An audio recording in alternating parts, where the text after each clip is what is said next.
In the nation's capital. With an Eagles loss and the Niners win here, they can clinch the 1 seed in the NFC.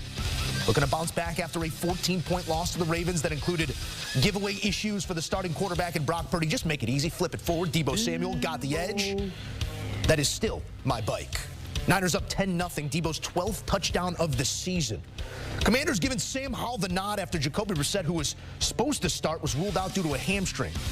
Late in the second quarter, Howell finds Terry McLaurin for the touchdown. We're tied at 10. Howell's first touchdown pass since week 15. Later in the second quarter, still tied. Handoff to Run CMC. He finds a crease and gets taken down. Niners would go into the half up 13-10 as that would lead to a field goal. McCaffrey, first Niners player with 2,000-plus scrimmage yards since 2006. That was Frank Gore, but not all good news for McCaffrey. Came out of the game midway through the third. There you see some kinesio tape on the calf. Ankle was taped as well. Did not return. Paved the way for Elijah Mitchell to find the end zone. Niners up 20-10. George Kittle loves blocking. Mitchell's first touchdown of the season, early fourth. I mean, Mac, this is high-level stuff. Confidence not shaken for Brock Purdy after last week. What'd you see? No, sir. I mean, guy who was playing with confidence, as you mentioned. Revenge also because he didn't have the performance he wanted to have on Christmas night. Also revenge here for Chase Young, Trent Williams. I don't know revenge, but they used to wear the uniform. Brandon Ayuk with the touchdown there. Ayuk 7 for 114 and a touchdown ensuing possession, a giveaway. Diamante Lenore with the INT. 49ers go on to win this one 27-10, and those faces from the quarterbacks, they tell you everything you need to know about where Washington is right now. 4-12, 7 straight losses, 3 interceptions here for Howell. Likely in the quarterback market will be Washington as the 49ers clinched the 1 seed in the NFC for the first time since 2019. That year they went on to lose in the Super Bowl. All right, here's a look at the results when they do go and get that 1 seed. 2019, your last such instance, 97 and 94. The two prior, 94 is more what you're looking for, a Super Bowl victory. But the San Francisco 49ers, dominant in the first half of the season, a little dinged up right now. They'll get an extra week before playoff action starts. We'll see what they do in Week 18. Battle for the NFC South, Saints and the Bucs. Buccaneers need a win to clinch the division for the 3rd straight season. Baker been ballin'.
Win next week, and a Buccaneers loss to the Panthers in Week 18. So nobody wants the division.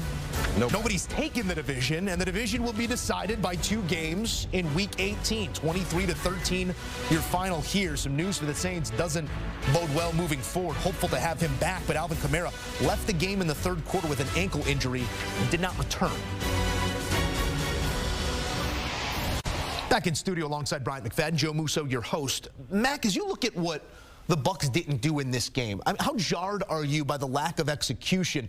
Not to be in this game really at any point, the turnover issues, everything they were doing so well for the last 6 or so weeks was exactly what plagued them here on Sunday. Exactly. I'm so surprised to see the slow start. I'm so surprised to see the sloppy football on both sides, especially offensively with all the turnovers. Everything was set up for Tampa to go ahead and take care of their business and create more separation from the Saints when you talk about trying to have the #1 spot in the division, the NFC South. And I'll say this right now, as you guys know as well, who've been following the NFL the entire season. Only one team is getting in the playoffs from the NFC South, and that will be the division winner. And right now, before 1 o'clock, this 1 p.m. kickoff, we all felt like the team that would take it in the NFC South would be the Tampa Bay Buccaneers, based on how well they've been playing over the last few weeks, and of course with Baker Mayfield playing some high-level football. But the total opposite surfaced today, and because of that, the New Orleans Saints, they have more than life in regards to getting in the playoffs and, most importantly, winning the NFC South.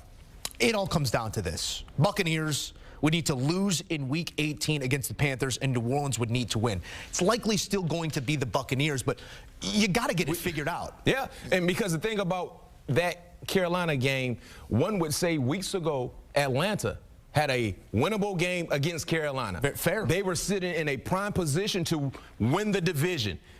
Sleeping at the wheel, something bad happened. They took one on the chin. So, yes, you're right.